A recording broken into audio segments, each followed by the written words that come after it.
एक समय की बात है। एक जंगल में सेब का एक बड़ा पेड़ था। एक बच्चा रोज उस पेड़ पर खेलने आया करता था। वह कभी पेड़ की डाली से लटकता, कभी फल तोड़ता, कभी उछल कूद करता था। सेब का पेड़ भी उस बच्चे से काफी खुश रहता था। कई साल इस तरह बीत गए। अचानक एक दिन बच्चा कहीं चला गया और फिर लौट के नहीं आया। पेड़ ने उसका काफी इंतजार किया पर वह नहीं आया। अब तो पेड़ उदास हो गया था। काफी साल बाद वह बच्चा फिर से पेड़ के पास आया, पर वह अब कुछ बड़ा हो गया था। पेड़ उसे देखकर काफी खुश हुआ और उसे अपने साथ खेलने के लिए कहा। पर बच्चा उदास होते हुए बोला कि अब वह बड़ा हो गया है, अब वह उसके साथ नहीं खेल सकता।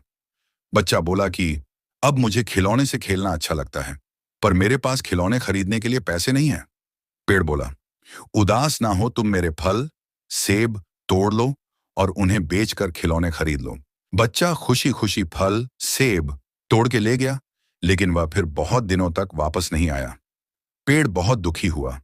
अचानक बहुत दिनों बाद बच्चा, जो अब जवान हो गया था, वापस आया। पेड़ बहुत खुश हुआ और उसे अपने साथ खेलने के लिए कहा। पर लड़के ने कहा कि वह पेड़ के साथ नहीं खेल सकता।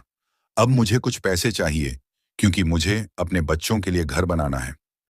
पेड़ बोला, मेरी शाखाएं बहुत मजबूत हैं, तुम इन्हें काट कर ले जाओ और अपना घर बना लो। अब लड़के ने खुशी खुशी सारी शाखाएं काट डाली और लेकर चला गया। उस समय पेडई उसे देखकर बहुत खुश हुआ, लेकिन वह फिर कभी वापस नहीं आया और फिर से वह पेड़ अकेला और उदास हो गया था। अंत में वह काफी दिनों बाद थका हुआ वहां आया। तभी पेड़ उदास होते हुए बोला कि अब मेरे पास ना फल हैं और ना ही लकड़ी, अब मैं तुम्हारी मदद भी नहीं कर सकता। बूढ़ा बोला कि अब उसे कोई सहायता नहीं चाहिए, बस एक जगह चाहिए जहां वह बाकी जिंदगी आराम से गुजार सके। पेड़ ने उसे अपनी जड़ों में पनाह दी और बूढ़ा हमेशा वहीं रहने लगा। यही कहानी आज हम सबकी भी है। मित्रों, इसी पेड़ की तरह हमारे माता पिता भी होते हैं। जब हम छोटे होते हैं तो उनके साथ खेलकर बड़े होते हैं और बड़े होकर उन्हें छोड़कर चले जाते हैं और तभी वापस आते हैं जब हमें कोई जरूरत होती है। धीरे धीरे ऐसे ही जीवन बीत जाता है। हमें पेड़ रूपी माता पिता की सेवा करनी चाहिए, ना कि सिर्फ उनसे फायदा लेना चाहिए। इस कहानी में हमें दिखाई देता है कि उस पेड़ के लिए वह बच्चा बहुत महत्वपूर्ण था और वह बच्चा बार बार जरूरत के अनुसार उस सेब के पेड़ का उपयोग करता था, ये सब जानते हुए भी कि वह उसका केवल उपयोग ही कर रहा है।